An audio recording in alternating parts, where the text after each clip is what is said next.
नमस्कार, news capital express में आपका स्वागत है। बुलेटिन की शुरुआत करते हैं ताज़ा तरीन खबरों के साथ। मेरे मन में यह था कि बेटी को घर से विदा करना चाहिए तो सम्मान देकर करना चाहिए, तो कुछ सामग्री का प्रावधान किया, लेकिन उन सामग्री में कई तरह की प्रॉब्लम्स आ रही हैं। कई बार अखबार में पढ़ने मिला कि कई चीज़ें घटिया आ गई हैं, लेकिन कई बार घटिया ना भी हो तो भी सवाल उठ जाते हैं। इसलिए आज मैं बुरहानपुर से तय कर रहा हूं कि अब सामग्री नहीं देंगे, अब सीधे बेटी के हाथ में चेक देंगे ताकि वह जो चाहे वह सामान खरीद ले। कहा देखें अपन की घटिया साड़ी खरीद ली, वहाँ यह इंसान नाम का आदमी भी बड़ा कमाल है। मैं सबकी बात नहीं करता हूँ, लेकिन कुछ तो जहाँ मौका मिल जाए वहीं खा जाए। मेरे मन में यह था कि बेटी को घर से विदा करना चाहिए तो सामान दे के करना चाहिए, तो कुछ सामग्री का प्रावधान किया, लेकिन वो सामग्री में कई तरह की प्रॉब्लम आ रही है। कई बार अभी अखबार में पढ़ने मिला कि वो घटिया आ गई। अच्छा, कई बार घटिया ना भी हो तो सवाल उठ जाते। इसलिए आज बुरहानपुर से मैं तय कर रहा हूं, अब सामग्री नहीं देंगे, अब सीधे बेटी के हाथ में चेक देंगे ताकि वो जो चाहे वो सामान खरीद ले। कहां कहां देखे अपन को, ने घटिया साड़ी खरीद ली के गिलट की पायजेब खरीद ली। अब ये इंसान नाम का आदमी भी बड़ा कमाल का है। मैं सबकी बात नहीं कर रहा, लेकिन कुछ तो जहां मौका मिल जाए वहीं खा जाए। इसलिए अब तय किया कि चेक दे दें। ठीक रहेगा कि नहीं बहनों? अरे तुमसे पूछ रहा हूं, ठीक रहेगा कि नहीं? सीधे चेक दे दें, जो खरीदना खरीद ले। अब कौन होते हो तुम ही खरीदने वाले। आज से योजना में ये बदलाव कर दिया जाएगा। एक दिन में आवेदन नहीं भरे जाएंगे। ये मत सोचना काजी भरवा लो, लाइन लगा के खड़े पसीना पसीना। एक गांव में 5 दिन लगे, चाहे 10 दिन लगे, चाहे 15 दिन लगे, जब तक सबके आवेदन नहीं भरे जाएंगे तब तक शिविर भाई लगा रहेगा। देखो मेरी बहनों, जैसे इस योजना का पता चला तो कई बहनें दौड़ी के वो मूल निवासी प्रमाण पत्र बना लो, इनकम का प्रमाण पत्र बना लो, क्योंकि इसमें तो है कि 2.5 लाख रुपया सालाना आमदनी होना चाहिए, मतलब 20,000 रुपया महीना, 20,000 रुपया महीना तक की आमदनी। तो एक तो इसमें कोई प्रमाण पत्र की जरूरत नहीं है। आय प्रमाण पत्र, मूल निवासी प्रमाण पत्र, मैंने भगी करो बनवा लो, लोक सेवा केंद्र में जाओ, वहां बनवाओ। कोई नहीं बनवाना किसी को कोई कागज नहीं बनवाना। सब कागज तुम्हारा भैया बनवाएगा, भारतीय जनता पार्टी की सरकार। अब EKYC के लिए भी बहनें दूसरी जगह नहीं जाएंगी। हमको गांव में ही व्यवस्था करवाना है, और गांव में अगर कनेक्टिविटी की दिक्कत है तो मैं खुद गाड़ी में बिठा के दूसरे गांव ले जाना पड़ा तो वहां ले जाके मैं ही भरवाऊंगा, बनवाऊंगा। पूर्व मंत्री जीतू पटवारी का बयान। सीएम शिवराज खूब मेहनत करते हैं, हर 15 दिन में एक योजना लॉन्च करते हैं। अभी सीएम साहब ने कहा कि केंद्र ने कहा कि MP में कोई बेरोजगार नहीं। सीएम की 3 बातें अच्छी लगी। एक, आइडियल नेता भी शिवराज हो सकते हैं। सीएम खुद को किसान नेता बताते हैं, लेकिन मैंने 3,000 प्रति क्विंटल गेहूं की बात की तो निलंबित कर दिया। निलंबन के बाद खुद बीजेपी का विधायक ने कहा कि अच्छा मुद्दा है, इस मुद्दे को उठाओ। कल महू में जिस प्रकार का मामला हुआ उससे के लिए कमलनाथ ने 4 सदस्य कमेटी की गठन किया है। आज फिर से एक बात परिणित होती है कि श्रम से परिणाम का ताल्लुक है, श्रम से परिणाम का ताल्लुक है। शिवराज जी बहुत मेहनत करते हैं, दिन रात लगे रहते हैं, रोज 2 जिलों में जाने की कोशिश करते हैं, 4-5 मीटिंग और वीडियो विजुअल और सभाएं लेते हैं, और हर 15 दिन में एक योजना का लॉन्च करते हैं। कभी कहते हैं कि मैं 1 लाख बच्चों को रोजगार इस साल दूंगा, अगली बार कहते हैं फिर 1 लाख को दूंगा, फिर अगली बार कहते हैं फिर 1 लाख को दूंगा। और अभी विधानसभा में उनने जो बात कही वो सबसे महत्वपूर्ण थी कि केंद्र सरकार ने उनको कहा है कि मध्य प्रदेश तो बेरोजगार है ही नहीं। उन्होंने कहा कि मध्य प्रदेश में कोई बेरोजगारी नहीं है, ये केंद्र सरकार ने हमें कहा। कि इस केंद्र सरकार ने जिसने 2 करोड़ रोजगार हर साल देने की बात की, साथियों उनको केंद्र सरकार के रोजगार के आंकड़े याद है, पर आदिवासियों पर जो अत्याचार, जो बलात्कार, जो बेटियों का अपहरण और आदिवासियों की हत्या, सरकारी हत्या होती है, उसके आंकड़े भी केंद्र सरकार के हैं, वो याद नहीं है। आप देखो कि जैसे ही मैंने उनसे ये कहा कि शिवराज जी आपने कहा था किसानों की आय दोगुनी करनी है, उत्तर आया जानकारी एकत्र की जा रही है, और जैसे ही मैंने कहा कि 3,000 रुपये कुंटल गेहूं का दाम होना चाहिए तो मुझे सस्पेंड करवा दिया, विधानसभा से बाहर करवा दिया। किसानों की बात ईमानदारी से कोई करेगा तो उसको जगह नहीं है विधानसभा में। इस भावना से इस पूरे कृत्य से इस भावना को व्यक्त किया शिवराज जी ने। साथियों फिर से मैं शिवराज जी आपकी 3 बातें मुझे बहुत अच्छी लगती है, मैं आपको पसंद करता हूँ। मैं भी अपने अंतर मन में जब पहली बार विधायक लड़ने की कोशिश कर रहा था, जब मेरे मन में आपके प्रति जो एक पॉजिटिव भाव था कि यार आइडियल ऐसा राजनेता होना चाहिए, कैसा, जो कहता है कि मैं किसान का बेटा हूँ, फिर कहता है मैं किसान मेरे भगवान है, और जब वो किसान को भगवान कहते हैं तो तर्क देते हैं कि अन्न उगाने वाला किसान जो जीवन चलाता है और जीवन देने वाला भगवान, दोनों एक जगह है। तो बहुत मुझे अंतर मन को खुश करती थी ये बात। फिर वो कहते थे आगे कि पवित्र विचार कि 2022 तक किसानों की आय दुगनी करना है। तो मुझे भी लगता था किसान हितैषी एक मुख्यमंत्री बना है, थोड़ी विपदा आ सकती है, थोड़ी देर हो सकती है, पर अंधेर नहीं हो सकती, विचार पवित्र है। शिवराज जी की ये बातें अंतर मन को खुश करती थी, उनको एक आइडियल राजनीतिक कार्यकर्ता मानने पे मजबूर करती थी। पर जैसे ही मैंने 3,000 रुपये कुंटल की बात की तो शिवराज जी नाराज हो गए। साथियों, प्रदेशवासियों, मैं मीडिया के माध्यम से आपसे अनुरोध करता हूं कि जब ये बात मैंने विधानसभा में उठाई तो सब विधायकों से समर्थन मांगा। कांग्रेस के विधायकों ने समर्थन दिया, बीजेपी के विधायकों ने समर्थन नहीं दिया। पर बाहर आया जब मैं सदन के बाद, निलंबन होने के बाद, तो उन्होंने सबने कहा भैया मुद्दा अच्छा है, हमें भी किसान ही वोट देते हैं, आप इस बात को उठाओ, हम भी आपके साथ हैं, डायरेक्ट नहीं है तो इनडायरेक्ट है, पर भावना हमारी है। तो जो बीजेपी के विधायक हैं उनका मन भी है कि 3,000 रुपये कुंटल किसानों के अनाज का भाव हो। तो मैं आदरणीय भाइयों आपसे प्रार्थना करता हूं, प्रदेश के किसान के बेटों से प्रार्थना करता हूं, दबाव बनाओ, जनप्रतिनिधियों से सवाल पूछो और पूछो 3,000 रुपया कुंटल गेहूं का भाव कब दोगे। शिवराज जी को मजबूर करो, ये सरकार कर दे तो साधुवाद, शिवराज जी का सत्कार होगा, नहीं करे तो अगली आएगी, और अगली आएगी उसको करना पड़ेगा। किसानों का हक है, अधिकार है। मैं फिर से, जो भी परिस्थितियां बनती है वो हमेशा जानकारी एकत्र करते हैं पर निर्णय नहीं लेते हैं। मैं इतना ही कहना चाहता हूं कि आप देखो 100 बात की एक बात कि कल महू में जिस तरीके का कृत्य हुआ, जग जाहिर है, कमलनाथ जी ने 4 विधायकों की कमेटी, पूर्व मंत्रियों की कमेटी भेजी।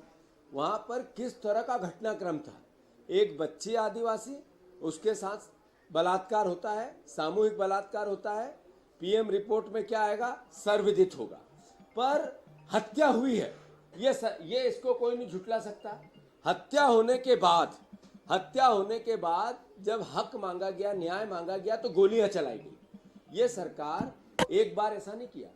विधानसभा में शिवराज जी ने कहा कि मुझे तमंगा मिला है कि मध्य प्रदेश बेरोजगार है ही नहीं, केंद्र सरकार ने कहा।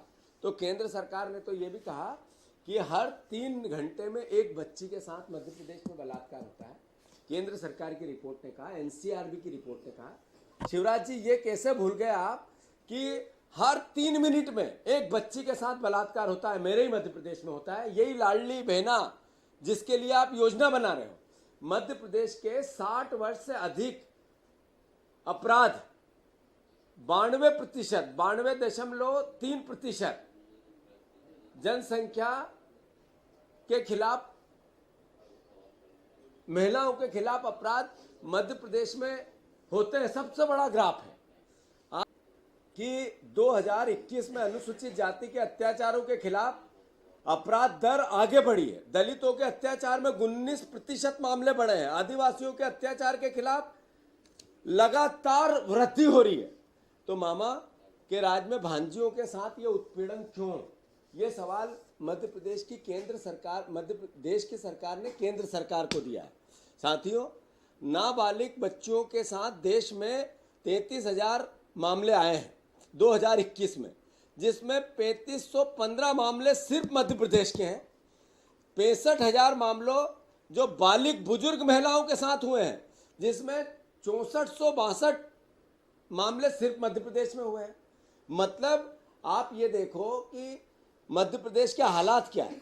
आईपीसी की धारा के अनुसार जिस तरीके के दुष्कर्म 5,598 दुष्कर्म के केस, जिसमें से 3,200 नाबालिगों के केस दर्ज हुए, ये मध्य प्रदेश में ही हुआ।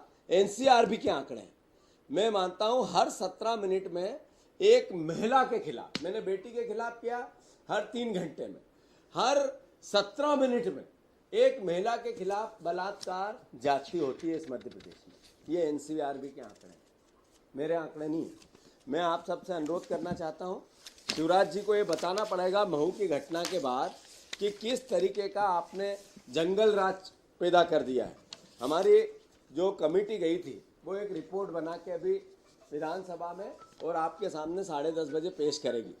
मध्य प्रदेश विधानसभा सत्र आखिरकार 14वें दिन विपक्ष के हंगामे की भेंट चढ़ गया और सोमवार तक के लिए विधानसभा स्पीकर ने स्थगित कर दिया, जिसके बाद में विपक्ष ने प्रेस कॉन्फ्रेंस करते हुए विधानसभा स्पीकर समेत बीजेपी सरकार पर गंभीर आरोप लगाए। प्रेस कॉन्फ्रेंस में नेता प्रतिपक्ष डॉक्टर गोविंद सिंह और पूर्व मंत्री सज्जन सिंह वर्मा शामिल हुए। पूर्व मंत्री सज्जन सिंह वर्मा ने कहा कि केंद्र में मोदी सरकार 2 लोगों के कहने पर सरकार चला रही है और इसी तरह मध्य प्रदेश में भी मुख्यमंत्री शिवराज सिंह चौहान और नरोत्तम सरकार चला रहे हैं। उन्होंने आरोप लगाते हुए कहा कि अब बीजेपी विकास के मुद्दे पर नहीं जाती और धर्म के मुद्दों पर चुनाव लड़ने की कोशिश करी। उन्होंने 2 बाबाओं के नाम का जिक्र करते हुए कहा कि बीजेपी अब बाबाओं के सहारे चुनाव लड़ने की तैयारी कर रही है। इसी बीच उन्होंने 2 प्रवचनकर्ताओं के भी नाम लिए। सर, धीरेन्द्र शास्त्री जा रहे हैं महाराष्ट्र, नाना पटोले लिख रहे हैं पत्र, कमलनाथ जहाँ पर जाते हैं आशीर्वाद देते हैं, आपका क्या कहना है?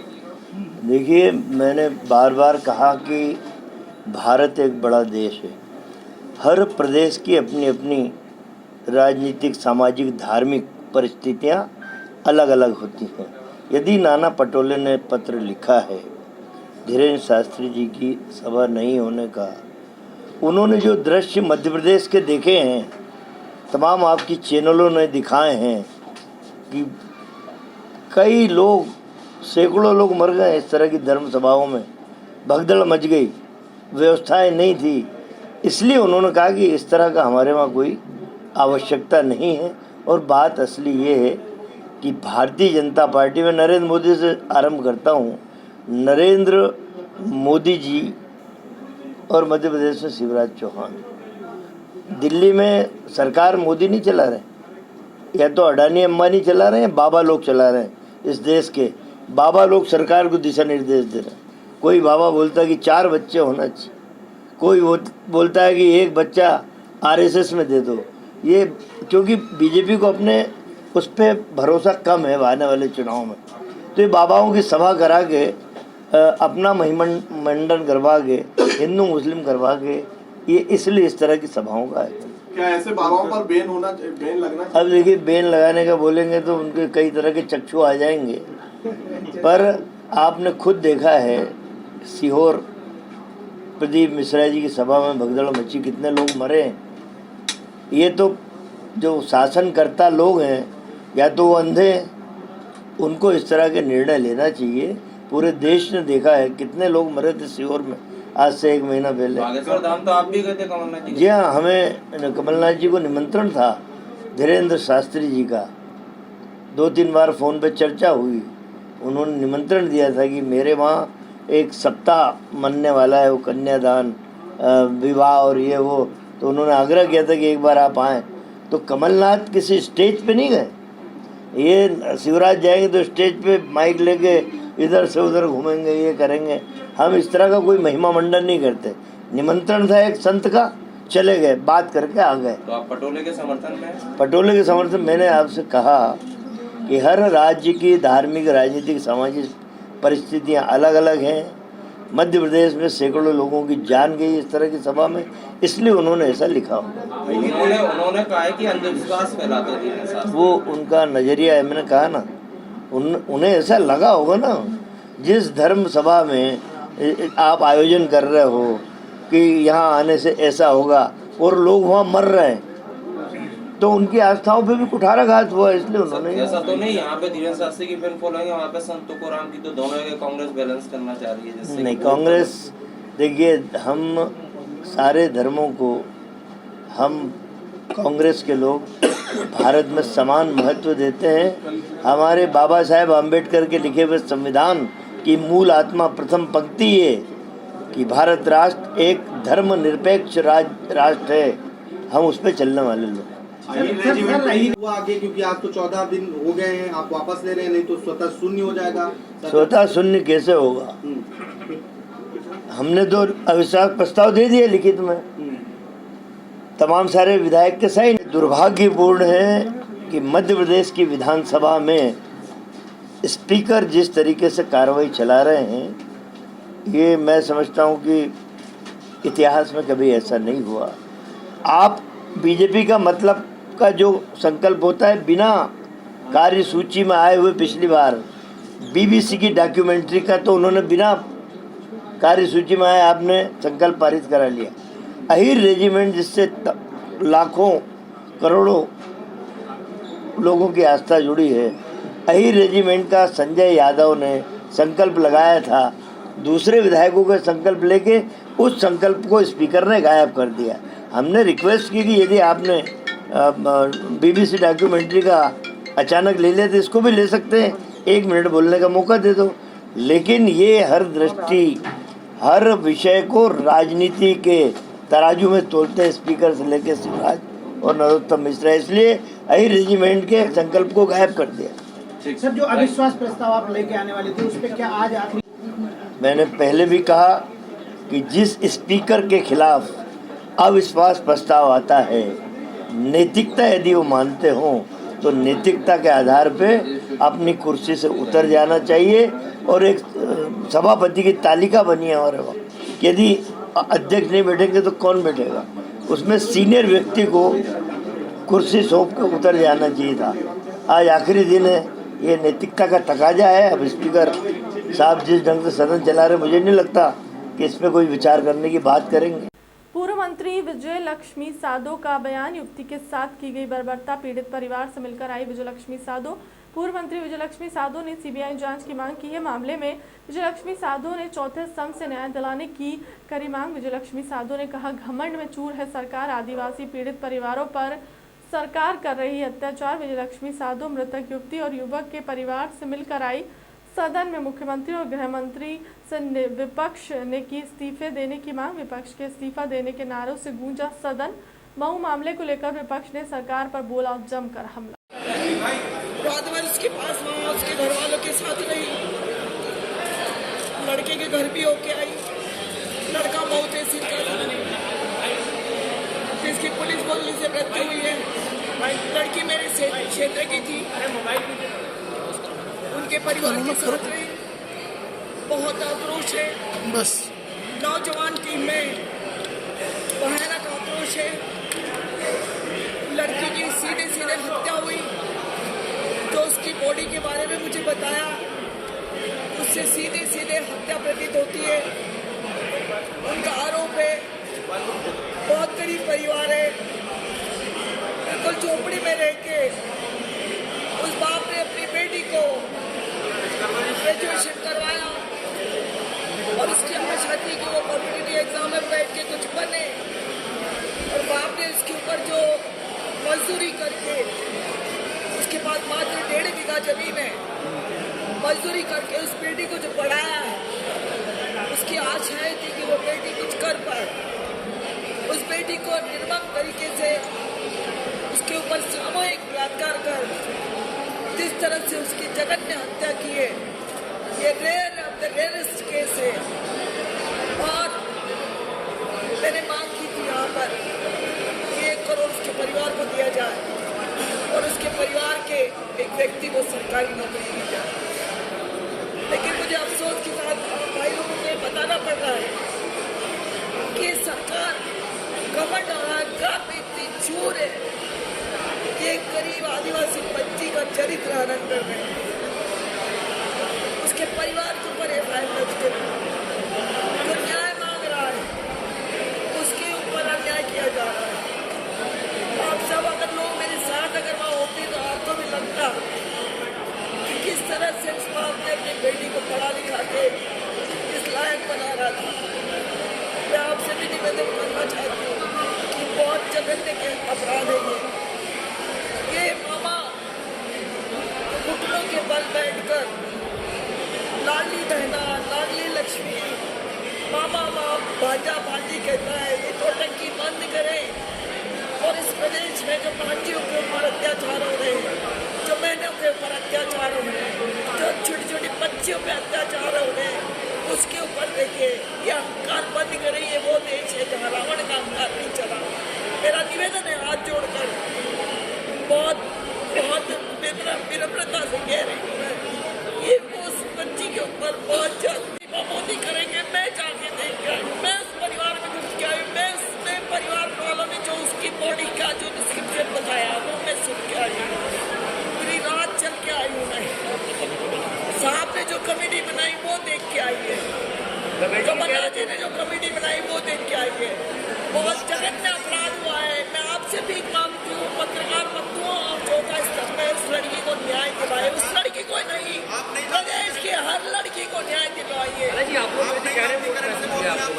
बिल्कुल नहीं, बिल्कुल नहीं। और उसको मार पीट के या क्या किया भगवान ने उसकी बॉडी पे, ये तो जांच का विषय है। मैंने सीबीआई की मांग की है।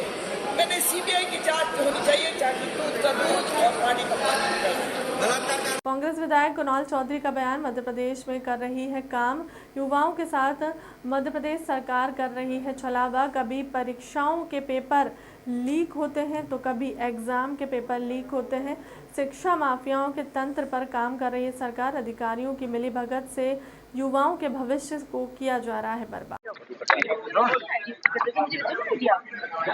मध्य प्रदेश के अंदर शिक्षा माफिया जिस तरीके से हावी, रोज पेपर लीक हो रहे हैं, रोज पेपरों के माध्यम से मध्य प्रदेश के नौजवानों के भविष्य का कत्लेआम कर रहे हैं। पढ़ने वालों का सामूहिक नरसंहार और योग्यताओं का बेरहम कत्ल भारतीय जनता पार्टी की सरकार में इस माफिया तंत्र ने करा है। कभी परीक्षाओं के पेपर लीक होते हैं, कभी यहाँ पे एग्जाम के पेपर लीक होते हैं, और कहीं ना कहीं मध्य प्रदेश के नौजवानों के साथ जो धोखा ये सरकार कर रही है और माफिया तंत्र मध्य प्रदेश के अंदर हावी है, और पूरी सरकार नीचे अधिकारी से लेके सरकार में बैठे मंत्री तक सभी मिली भगत से इस मध्य प्रदेश के शिक्षा की स्थिति गंभीर कर दी है। और यही मध्य प्रदेश का आलम है। स्पष्ट रूप से इस्तीफा मंत्री का होना चाहिए। सरकार को जवाबदारी लेना चाहिए कि लाखों लोगों के जो योग्यताओं का कत्ल हो रहा है, रोज ये पेपर लीक हो रहा है, इसके ऊपर जवाबदारी किसकी और जवाबदेही इसमें तय होना चाहिए। सर, कल कर्नाटक में शिवराज जी ने राहुल गांधी पर निशाना साधा, कह रहे हैं कि वो उनके,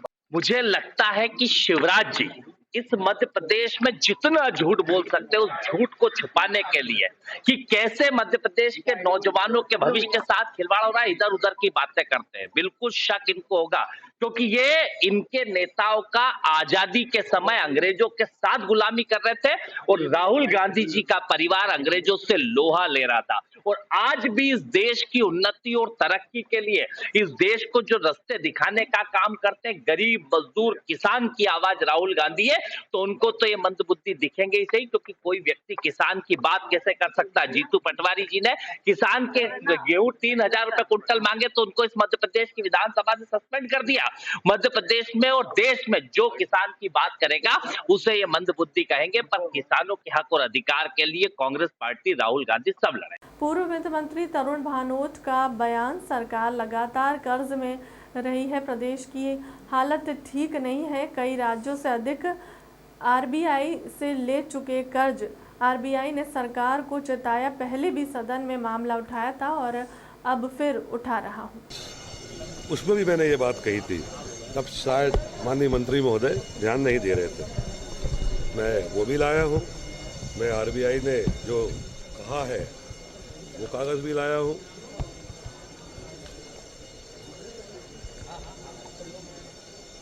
है अंग्रेजी में, विश्वास जी इसको पढ़ लेंगे और मध्य प्रदेश की जनता भी देख लेगी।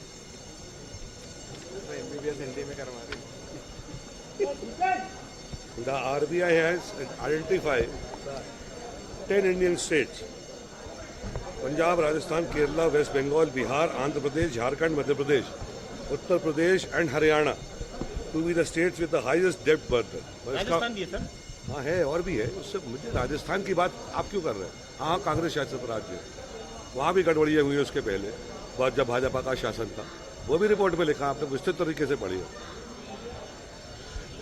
और ये 10 स्टेट की जो इनने ऋण लिया है, आरबीआई ने चेताया है कि ये फाइनेंशियल क्राइसिस आगे हो सकता है, और यही बात तो हम बार बार विधानसभा सदन में उठा भी रहे हैं।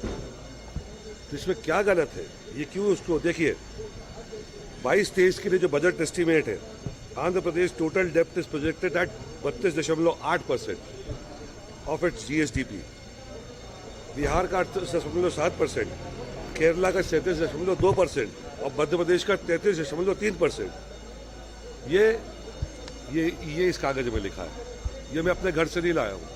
और मुझे तो बड़ा आश्चर्य हो रहा है कि जब ये बात हम अविश्वास प्रस्ताव भी सरकार के खिलाफ लाए थे तो हमने बड़ी प्रमुखता से उठाई थी कि जो वित्तीय स्थिति मध्य प्रदेश की है, और मैंने आरबीआई बुलेटिन का उसमें जिक्र भी किया था, मेरे विधानसभा में भाषण में भी जिक्र है, और उसके बाद विधानसभा ने जो हमारे कार्रवाई लिखते हैं उनने वो कागज भी मुझसे मांगा, मैंने उनको उपलब्ध भी कराया, और उनने यहाँ लिखा, ये कागज मेरा बनाया हुआ नहीं है, ये विधानसभा की कार्रवाई 21 दिसंबर 2022, जिसमें मैंने ये कहा,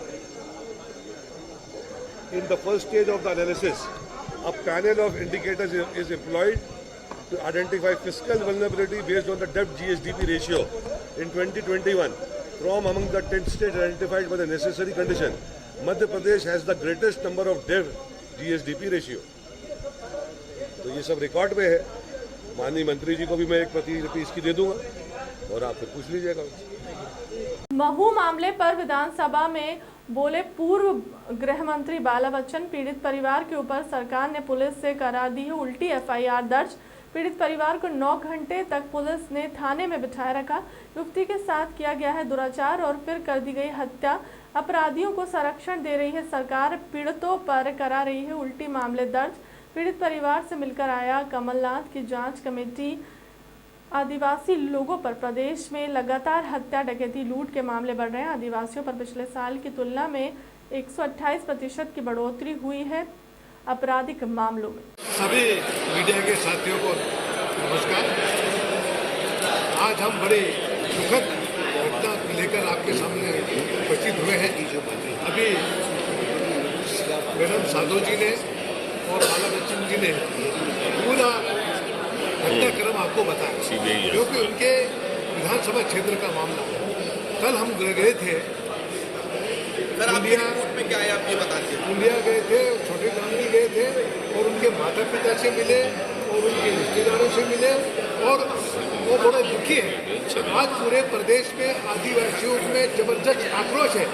ये सरकार सुनने के लिए तैयार नहीं है।